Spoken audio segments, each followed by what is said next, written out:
Hello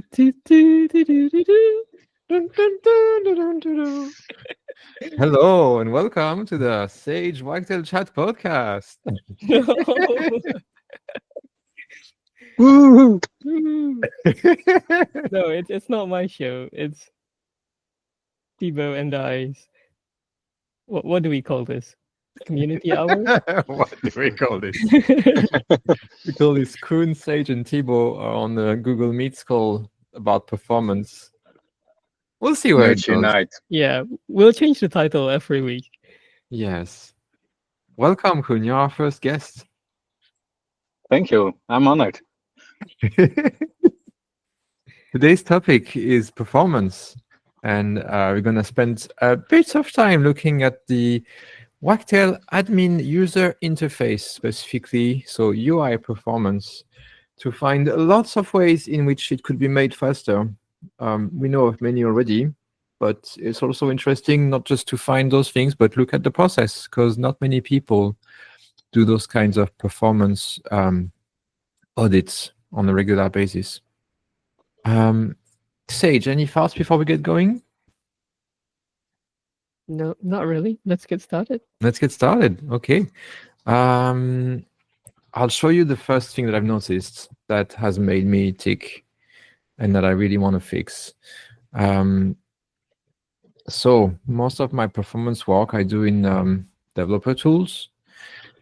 And Lighthouse obviously is a heavy hitter there that lots of people will already be familiar with. Gives you great metrics and direct recommendations that are quite relevant. But in our case, we want to look a bit deeper, and the performance panel in the Chrome DevTools is where I tend to spend my time, where we can do recordings of, I don't know what the proper term is, execution traces that tell essentially what happens with the page as we interact with it. So something I've noticed not too long ago is if I just click on the background of the page here multiple times and record that, I get to see some JS executed every time I click. Ooh, I know, right? that's Don't- not looking good. If you just click on anything, that's not even an interactive element. Yeah. There's this other panel here. More tools. Performance monitor. And we get to see how the different metrics evolve as you interact with the page. And the JS event listeners, every time I click, it increments by 300. What?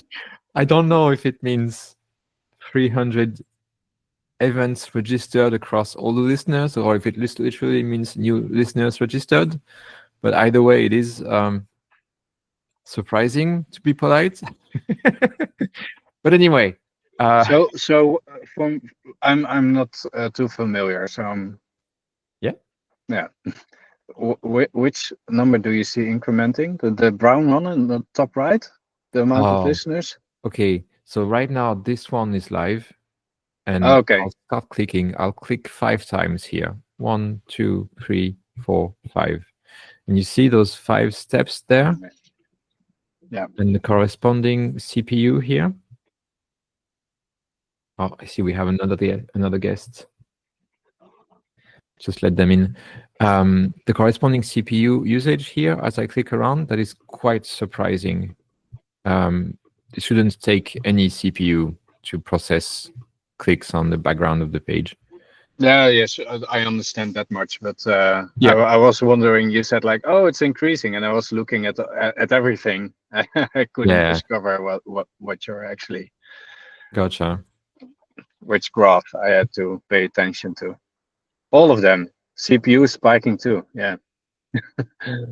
So yeah, if we look at the graphs at the top here, there was a recording of 10 seconds that is now static, and we can see in our interactions panel here, we can see when the events happen, and in the timings panel, we can see some execution traces from React, and we can see some JS execution. So we know there is some JS executed for each event for sure, and we also know it's React.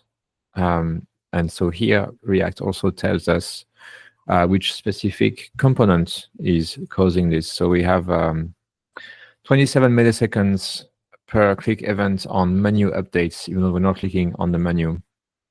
And yeah, we see all the components within the menu, how they respond to those updates. So basically, I already investigated this a bit, so I know what's happening. We have what we call a click outside event listener to dismiss the menus when they are open. And it definitely looks like this event listener shouldn't be here when the menus aren't even opened. So I guess new issue for our backlog for us to fix in the next release. That's the plan, Sage? Yeah, definitely. So we won't be raising the issues today. Today we'll just get to have fun and poke holes at our performance. But I will write this down. Event listeners shouldn't be registered when sidebar menus are closed. Yeah, React performance. Lots of people bash on React, but definitely the tooling for it is quite strong when it comes to investigating why things might happen. So the next thing we could look at is what we've been wondering about is the performance of the menu items being revealed. We wondered about that in the past. So I'll start another performance recording and we can look at what happens when I click this pages button. It is pretty fast, but it actually loads all of this data from an API endpoint. So it's quite interesting to see how much rendering might be happening based on the data fetching and how much data fetching might be skipped as well, depending on whether it's there or not. So when I go back, for example, it doesn't seem to load anything. So we can inspect that and yeah, get a sense of whether there are opportunities for it to run faster. Okay.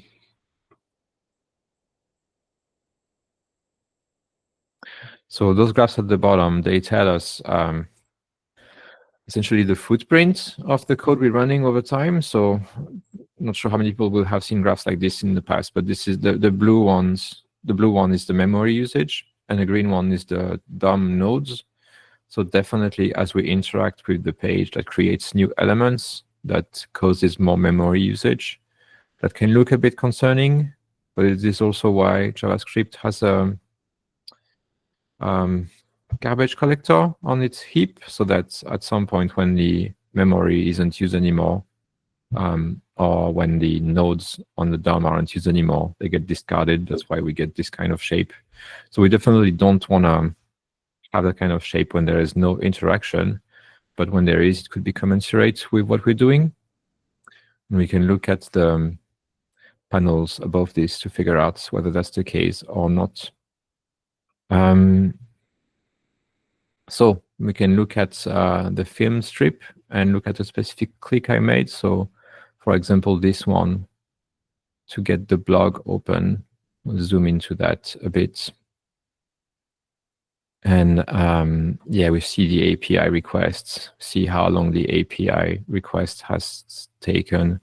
So waiting for 160 milliseconds, that's 10 frames at 60 FPS. I don't know. Do you think the server could be faster at this stage, or is it like a quite good response time to retrieve 6 items in a Django query set and serialize? I think it might be possible to make it faster because this is on localhost. Like, Yeah. I imagine if it's on a production website, it could take a while to send the request and back. So yeah, we need to look into whether the query is already efficient or not.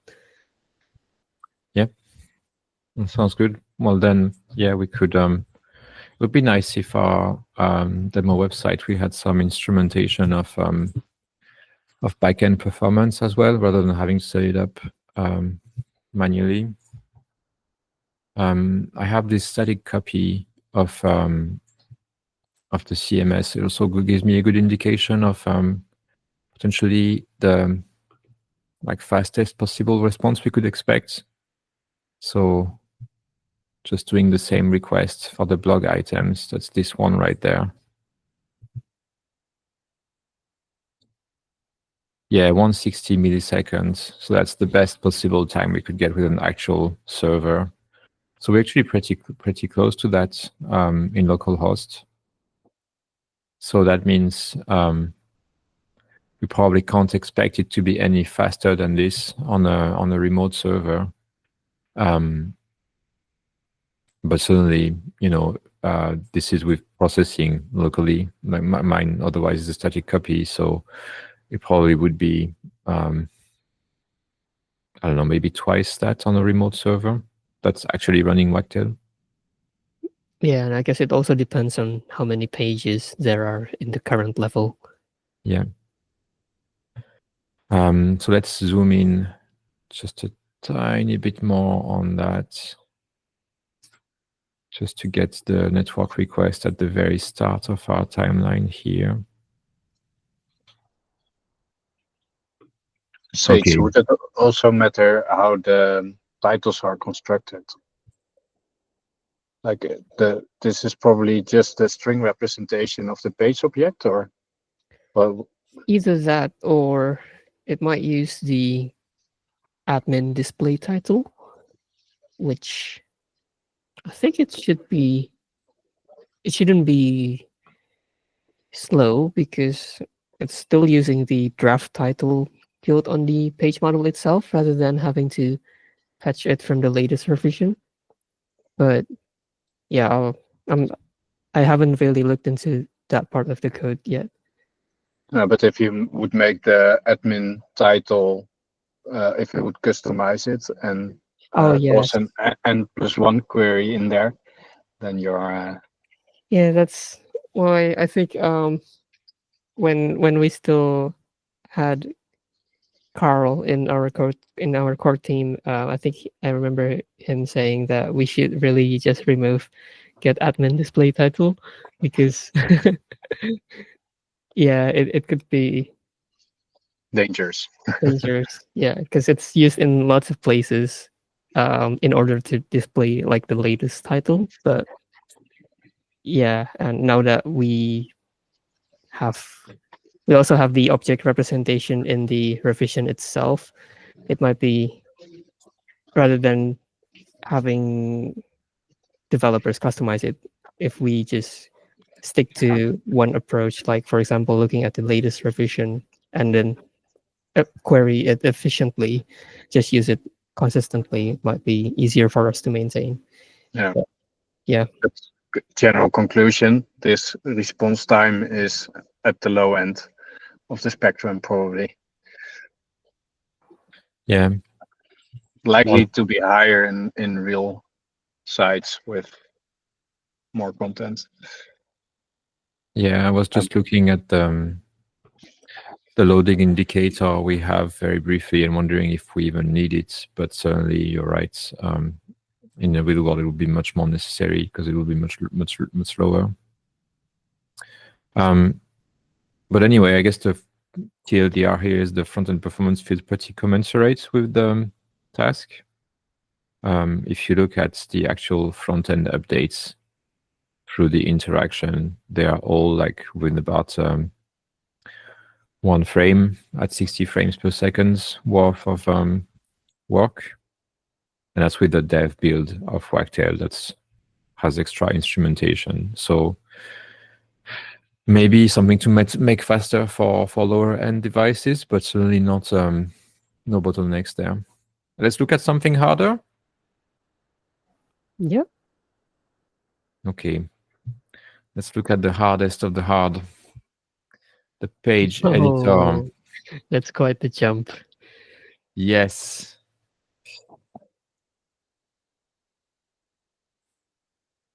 So for now, we're just gonna go with an existing page that has content, but not a ton of it either.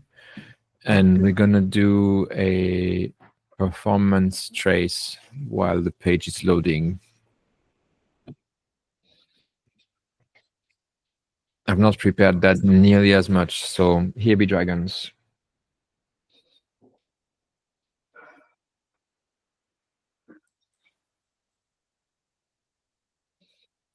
Ooh. Okay. So at the very top here, all the colors in the area chart, that means that stuff is happening. So that's great if there was any doubts. Let's go top to bottom. The film strip. So white, white, white, white, white, white, black. So here, first of all, there's an issue. I don't think there's any reason why the holding pages here should be white. You're probably missing a color scheme meta tag that would inform the browser of which color to use when the styles aren't loaded. Yes, we are. This is the dark mode kicking in. Yeah, exactly.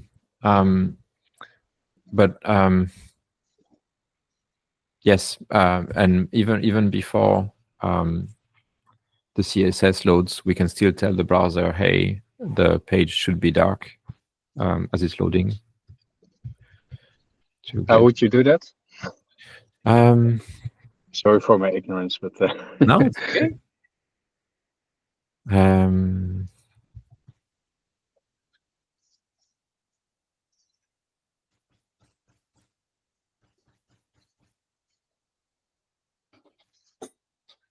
No, it's not theme color. Is it so? I can look it up, but it's a meta tag in the head of your page that tells what the color is. Yeah. Or maybe I'm just misremembering the name. Color theme, maybe. Dark mode default styling. That's the one. Oh, no, it's not. It's the CSS. I swear it exists. Oh, this one. That's the one. Yeah. That's it's as simple as that. If you say both dark and light, then the browser does it based on user preferences. In the case of Wagtail, we also have user profile setting, so we could set that based on user profile setting as well. Yeah, nice little improvements that will make the performance just feel better. So then we load the dark page, so the styles have loaded. Okay, then we have this area where we don't have the icons yet, but we do have some of the content rendering. I remember us spending lots of time on these icons loading. Wonder if there's something there to revisit or not, based on the browsers. I think Adam Johnson raised an issue on how the icons are loaded. In Wagtail? Yeah, because it might not affect how pages are loaded after the server is already started, but it does cause the startup commands to be slow because we are parsing the templates for the icons.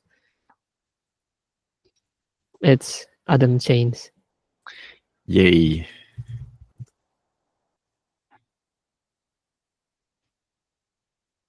Oh, it's fixed. I'll keep the link and look at it later. When he said import times, I assume he might have meant because we were doing that during the import phase of Python. Yeah, with the hooks. Gotcha. Next. Oh, wow. Yeah, so we're not much for progressive loading here, but I guess that's kind of a choice we made with having our script tags at the top, I believe, that we render the whole thing almost in one go. Not exactly the whole thing. There are things triggering after. Okay, interesting. So perhaps worth us having a more styled loading state for this area there. That can definitely take quite a bit of time on real-world websites, right? Maybe not on faster computers. Ha ha ha.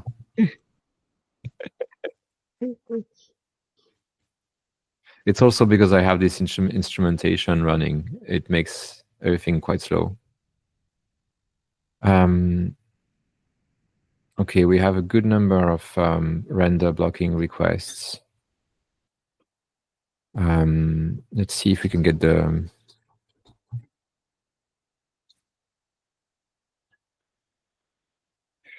Okay, I need to look at which they are to see if it's a must for them to be render blocking or no.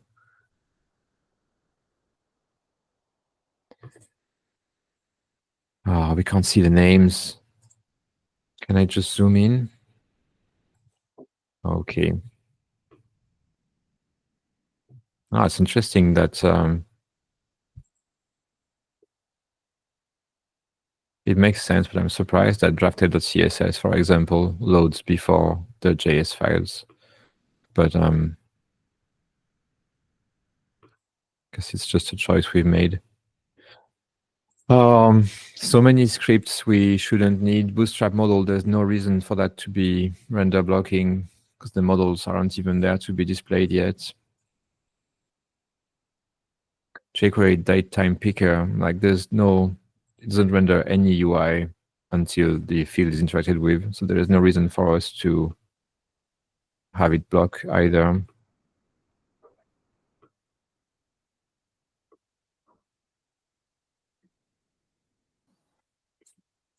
You mean we should use like defer attribute on the script tags, or?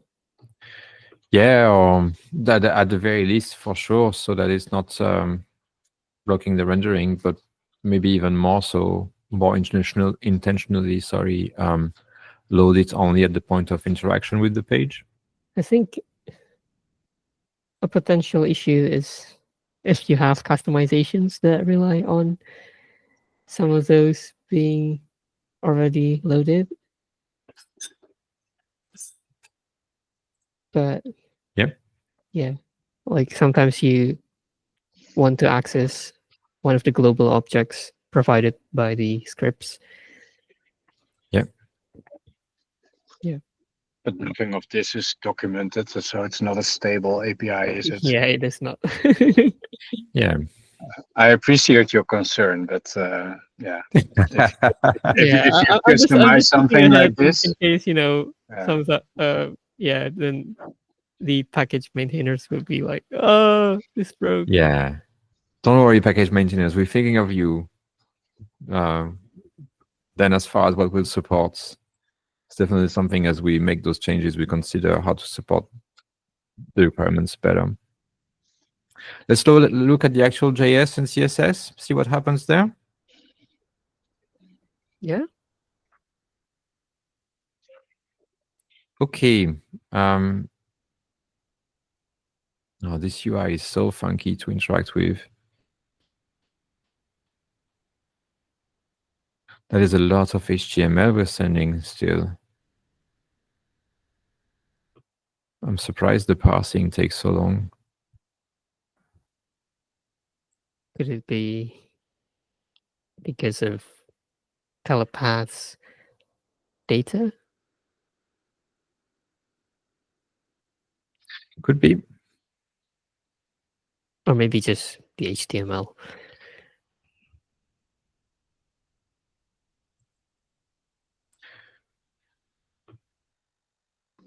Does that HTML also contain all the icons?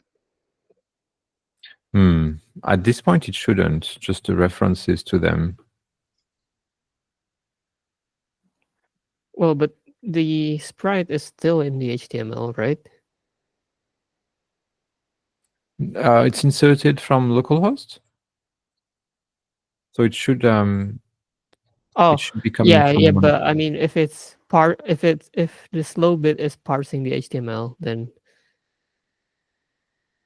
yeah, it would be one of these here later on, not the actually you're right, maybe it's this one. Maybe that's the HTML parsing from the icon.js. Yeah, you might be right, because icon.js is one of these here. So the ones after, that's our earliest scripts. I wonder why there's two. Might be worth digging into a bit more.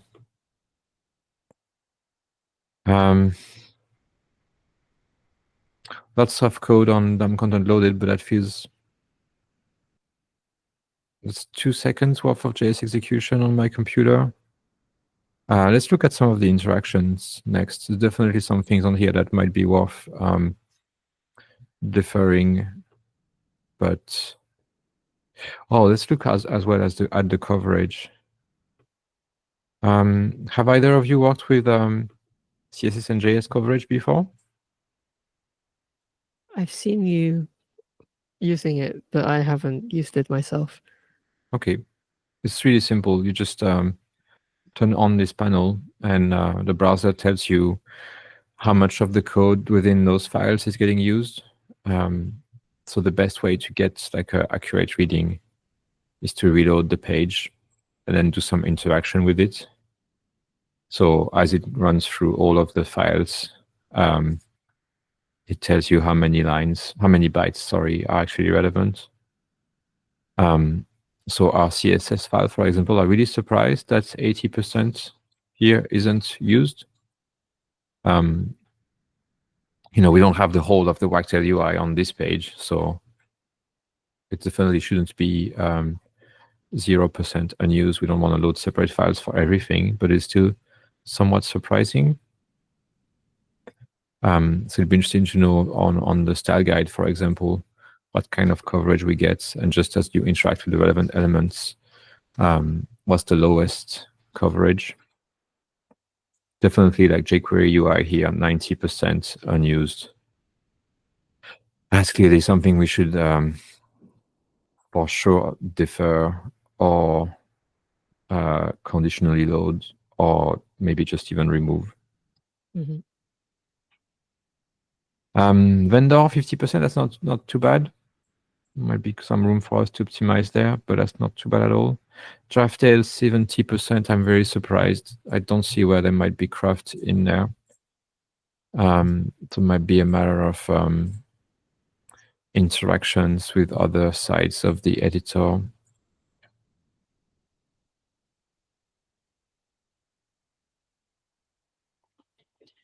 Rangi.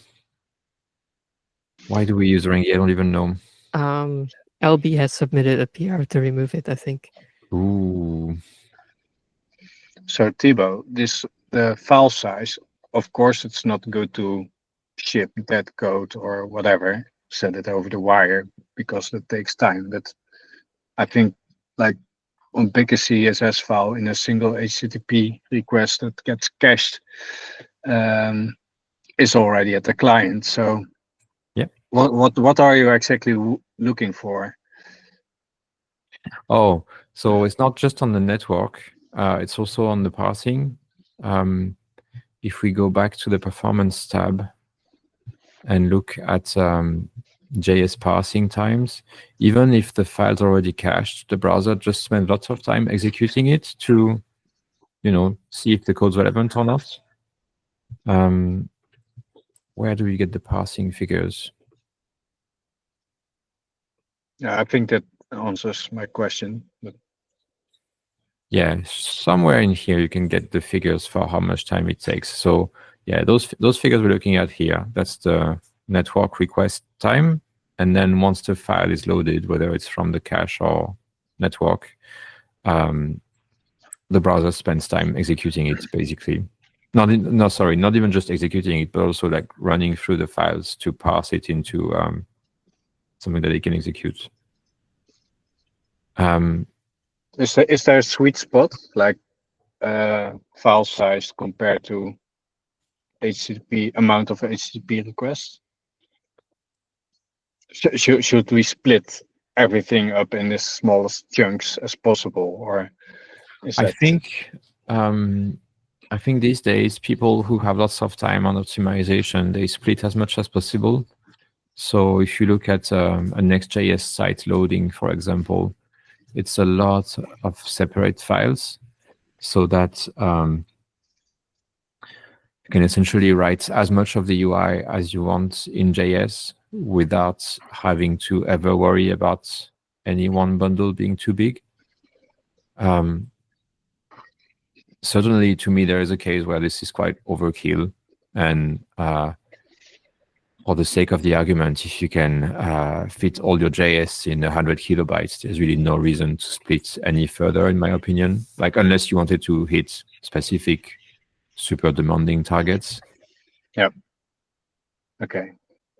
So this is too big for sure because 80% isn't used.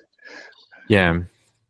There used to be restrictions as well about how many files could be loaded at the same time. I feel like, not talking even about IE, but like even iOS, Safari, way back, it could only load 6 at a time or something like that. So you had to optimize around that if you wanted to get the most performance. But I think these days, as you can see on this chart here, browser is quite good at parallelizing and also at providing you as a dev with options to set the priority of different files. So you can tell it how much to parallelize or not. But yeah, I guess like most of this in Wagtail is written the same as 10 years ago. So we need to reinvent this quite a bit. There's something else that might be, I see we're almost at time, but we could look at something else quickly. Let me see if I can find it.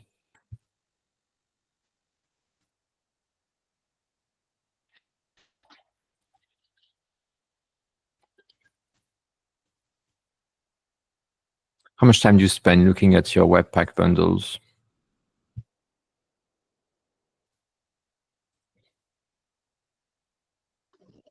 I do when it builds, I look at them all the time. I'm waiting for them. That's Wagtail's Webpack bundles. So each of the top level boxes is a separate file that we create for the browser to load.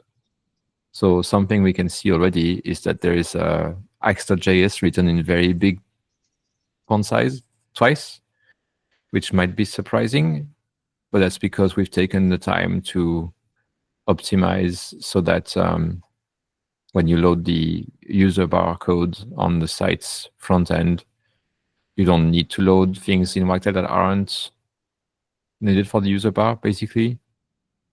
But that's something where probably will be better for us rather than doing this to only load Axe specifically at the point it's needed. It would also mean, when we package up Wagtail for release, only having one copy of Axe shipped in the PyPI package wheel. That's certainly a good thing to strive for as well. And yeah, so something like downshift here. So inside our vendor.js file, we have those dependencies, downshift, TP. That's the kind of dependencies, downshifts, it powers this menu here. There's no reason for downshift to load as a high priority thing. If we wanted to get the best performance, that's definitely something we should defer until either all the high priority components have loaded, or maybe even until you hover over that plus sign here.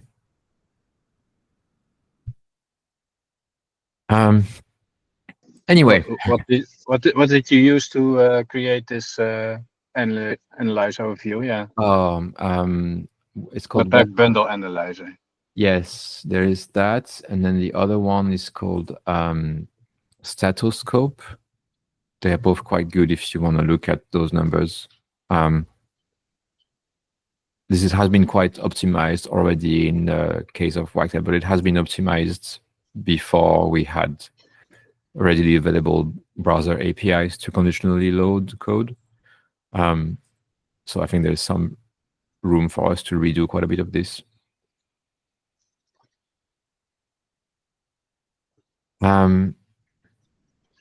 Let's look at one more thing before we stop.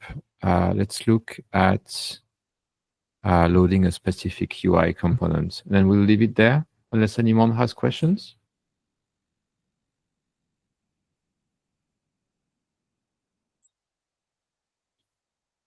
It sounds like a no.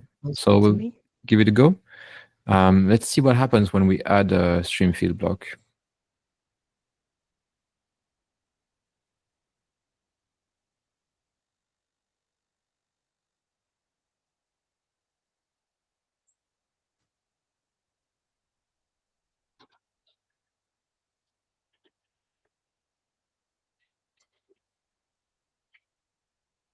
It'll be very interesting to see as well our change detection at the bottom of the screen here, whether that takes up lots of resources or not as you type into the fields.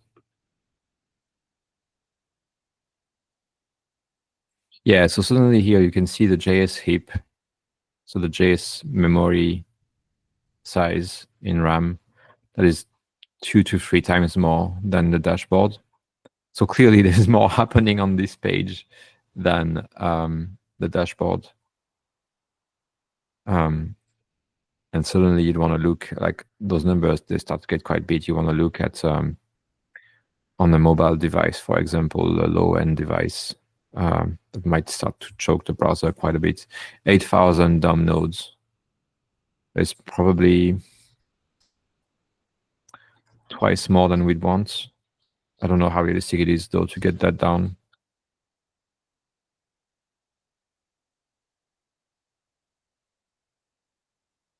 Anyway, let's look at the interactions. So we said adding a block.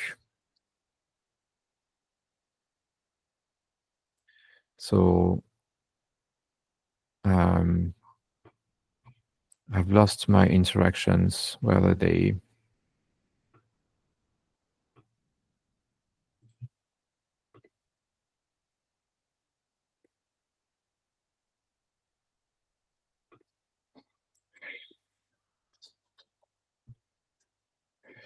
I have lost my interactions. I don't know where the interactions panel has gone. What does it look like? It's just another line here that has pointer events as they happen, but it's okay. We can figure that out later. So hover over the button and click on the button and the menu appears. So this execution here, 200 milliseconds, what is it for?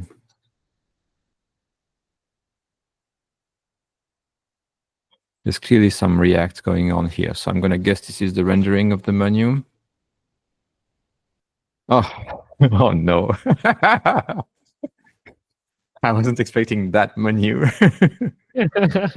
Oh, we really need to fix that. Okay, there's more than just a menu. Okay. Do we need React for the main menu? Of course not. Trying to remember why we switched to it.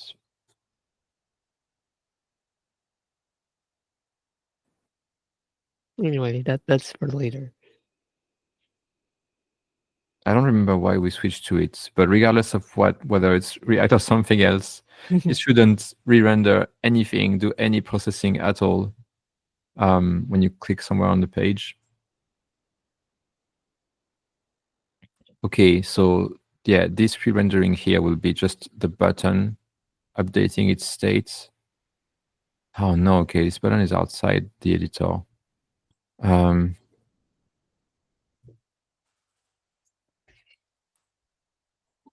Oh, that's the one, okay.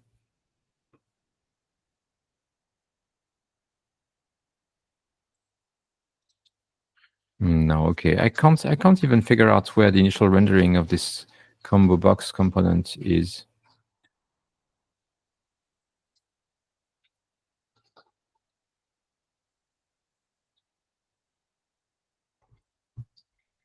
We shall never know.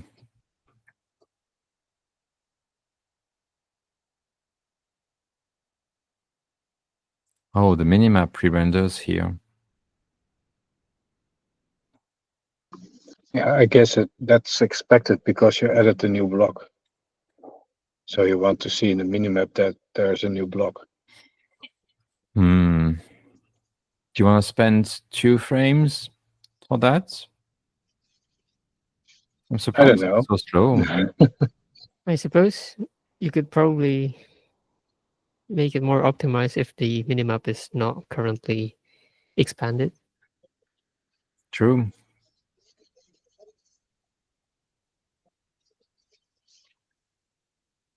It only spends about a millisecond per item, so it's not necessarily the end of the world. But at least there's, yeah, so lots of the items, they don't do anything, but they just check whether they should do it or not. And then this one, I guess, is the new item that has just been added that needs to be displayed. Yeah. Be nice to know this icon component. I see it says update quite a bit, whether there's optimizations we can turn on so it updates in even fewer scenarios. Because it feels like we might have it rendered across so many parts of the UI that it adds up quite a bit.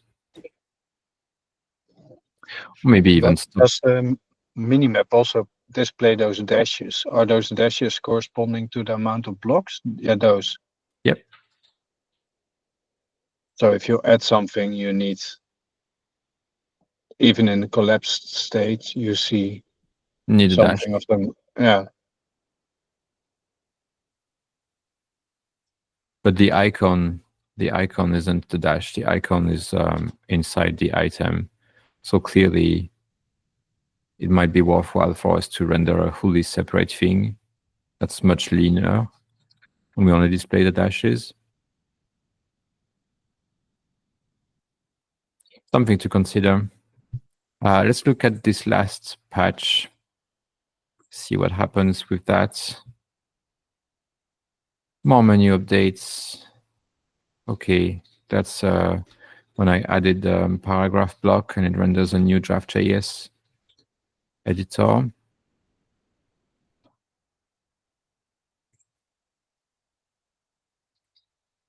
I need to look at how to configure Webpack to give us the function names here, because this is not clear enough.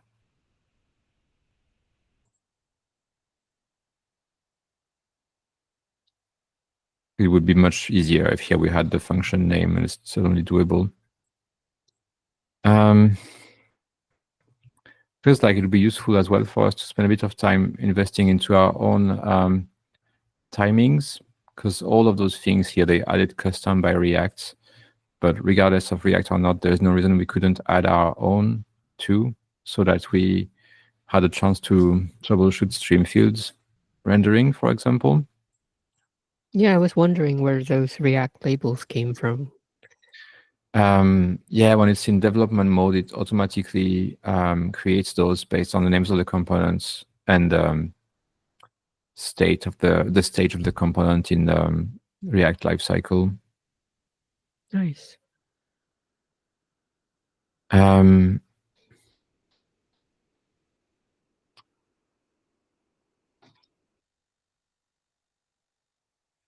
So it feels like we do have some clear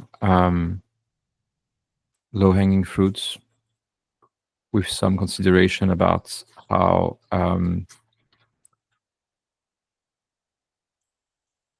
they affect customizations. Anything else you think we should test before we stop?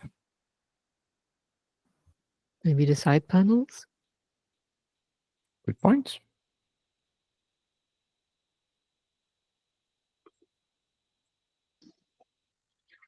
You ready to do the Django chat outro music when we're done with that? Is there an outro music? I don't even know. I don't think there is. Maybe you're mistaking it for the intro of another episode, like if it autoplays.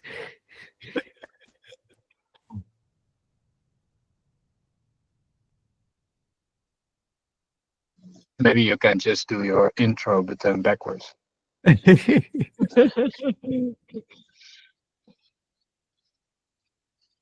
Our favorite menu items re-rendering for no reason. So the preview, 300 milliseconds to get a preview not available. Is that acceptable, Sage? Well,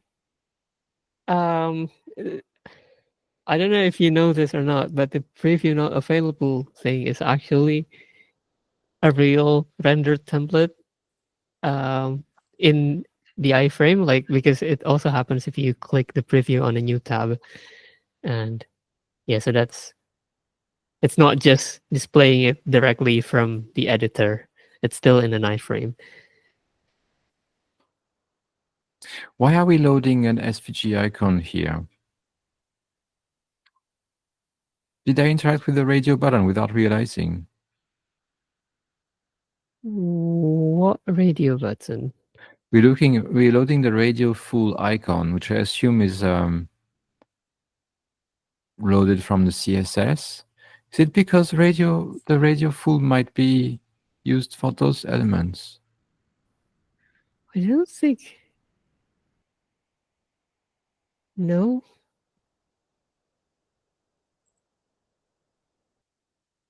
What's that before?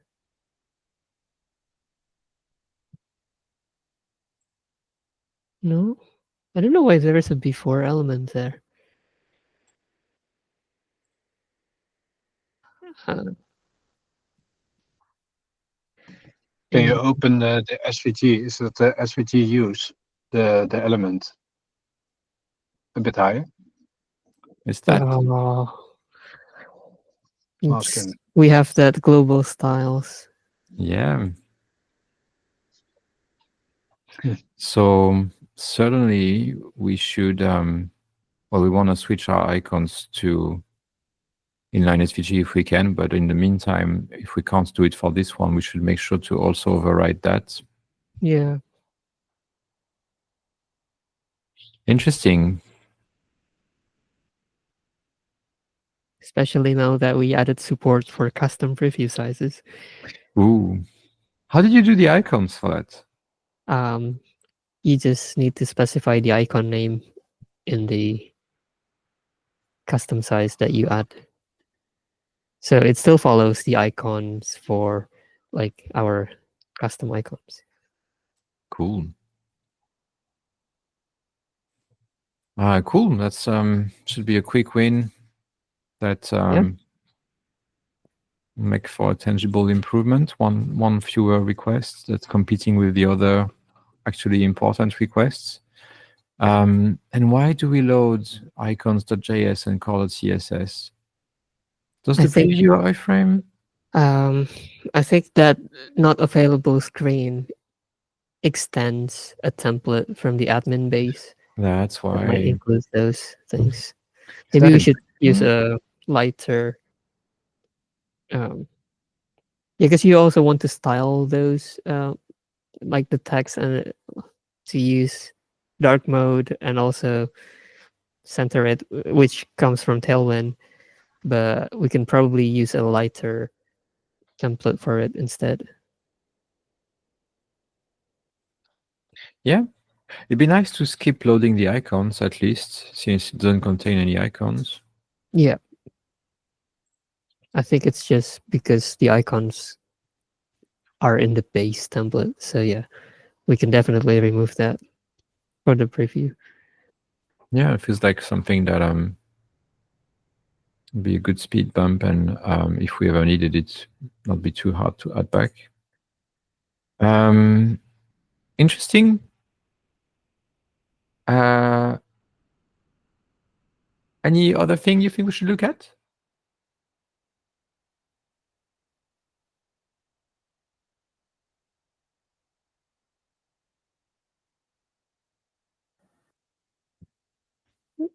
Are dialogues heavy?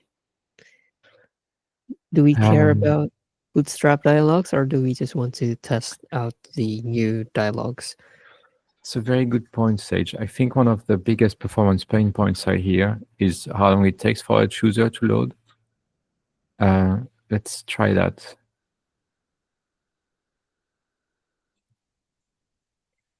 So we have our monitor. Just make sure to reduce what's on the screen. I have to go. Thanks for the insightful demonstration, Thibaud. And Sage, of course, as well. Yeah, thank you Always for fun to coming. watch. Yeah, I learned a lot. Thank you. Great. Great. You Kun. See you. See you. Bye bye. Bye. Okay, choosers, go. That wasn't so bad this time.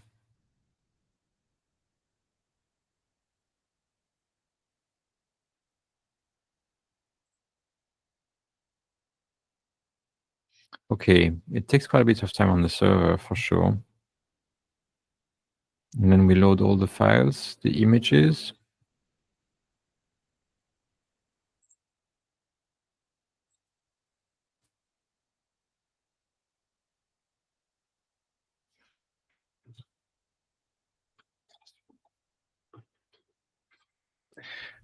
My browser is starting to crawl. It's probably the combination of the screen recording and the video call and the performance. So let's zoom in a bit. Have you seen the new MacBooks? Oh, Sage. I actually did buy a new MacBook for my personal computer. Ah, you have? M1 Yeah, sure. from 2020, but it's new enough for me. Air or Pro? I haven't had time to try it out yet. Is it Air or is it Pro? Oh, it's a MacBook Air. Yeah, it's the Okay. cheapest 8 gigabytes MacBook Air. Okay. You bought it brand new? Sorry?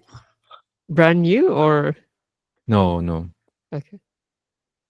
So the minimap, the minimap re-renders here. This is very surprising. So something I'll note to investigate more as well. It is surprising, but not that surprising considering it's React. Oh, don't say that. Well, I'm not hating on React. It's just, it reacts. Like, yeah, it just likes to re-render. And if you're not careful, it's very easy to make it re-render. It's I not thought I was careful, their but problem. clearly not careful enough. The images.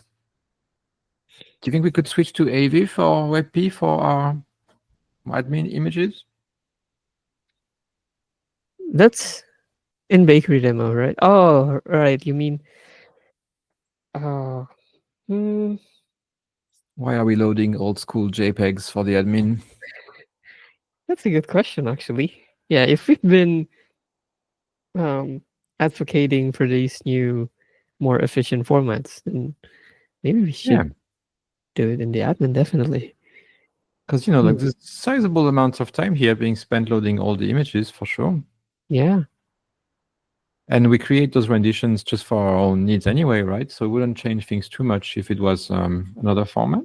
Yeah, I think it's just you're gonna want to give a heads up to the admin, or maybe have a way to disable it, because that's gonna generate lots of new renditions. Well, is it? Well, depending on the image library that they have, it's going to, like, we've been using JPEG for a long time. So for images that already have been, if they already have the renditions, then we're going to use that. But if we switch to a different format, that's going to generate all the new renditions. Yeah. I think we could probably, for the thumbnails, we could probably switch to WebP without any fallbacks. And then that would be the same number of renditions for an existing, for a new website. Something to put on our backlog for sure. Yeah. Image formats for thumbnails. And hopefully that's it as far as network requests. Yeah, all the images, great. And then we have a fair amount of scripting and styling to display the contents. Yeah, here as well, I will need to actually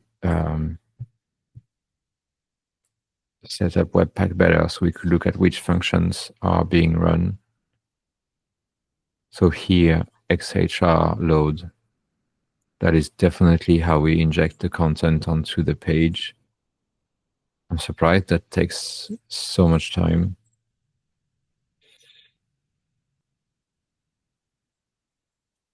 There's quite a bit of style recalculation as well. Be interesting to see if there's cases where we use jQuery for styling, for example, in the Bootstrap model code. Maybe it's just because of how the models work, like with the dimming the background and like, I Yeah, don't know. yeah, exactly.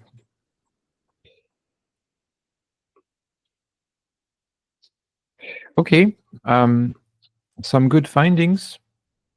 Yeah. That was fun. Yeah. I love it. I didn't know, like, yeah, there were definitely some low hanging fruits there, like the radio button in the preview panel. Yeah. Let's end with some other possible low-hanging fruits. So the CSS overview, 2000 style rules. I don't have a good connection of whether that's a good number or not, but it might be interesting for us to keep tabs on over time. Where do we have that red text? Is it the required asterisk? Yep. This is looking very consistent with our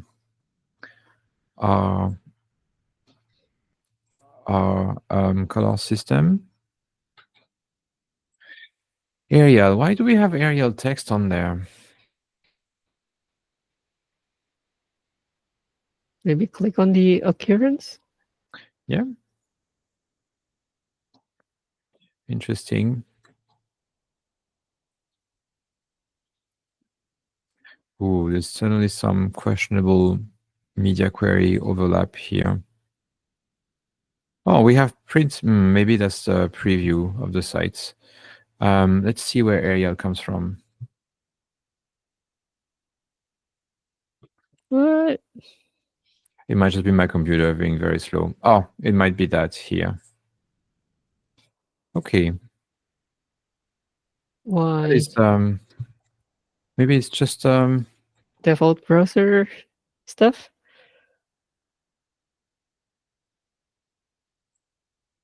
certainly we don't want it to spend any time trying to render in Arial before it switches over to something else.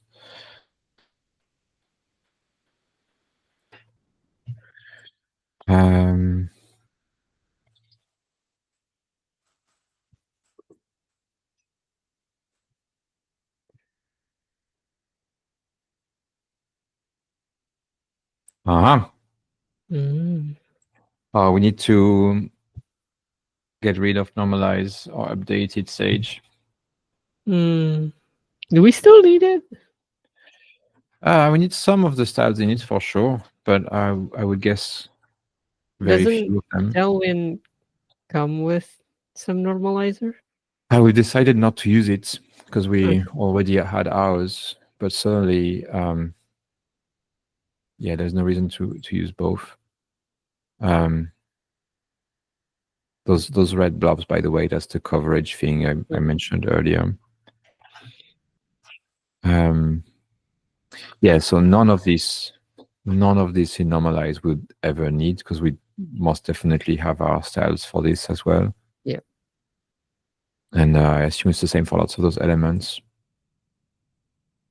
Might not make a big difference, but you know, at the scale of 10,000 meta websites over a year, certainly that's worth spending time on.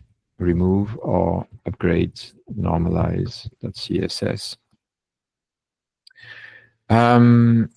Yes, I said quick wins, so let's just end with some Lighthouse light fun. Analyze page load. Let's just remove the performance monitor. So I'm going to do it quick and dirty. It's going to run it with my browser extensions also loaded. So not necessarily the most faithful test. Yeah.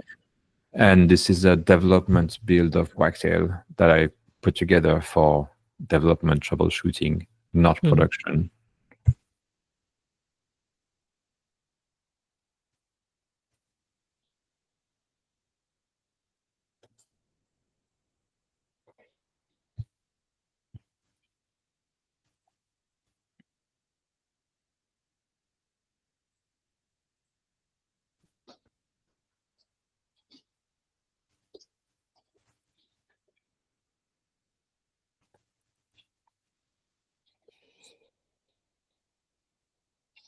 Well, that is a long time.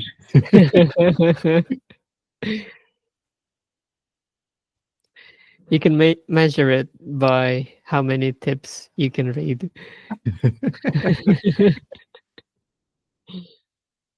That's a fun way to score Lighthouse audits for sure.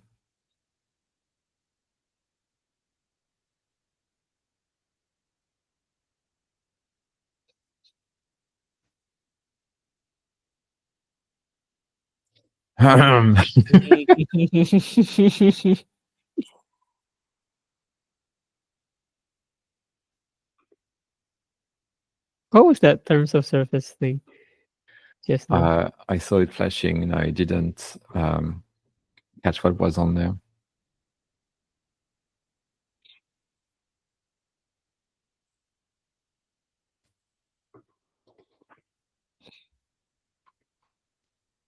Oh. Ouch. Oh, I can't think of a better thing to end on than this victory lap. Suddenly that's because of my screen sharing and video call. I'll share the numbers later. We believe you. Thank you, Sage, and we'll see you next time. All right. Thank you. See you. See you.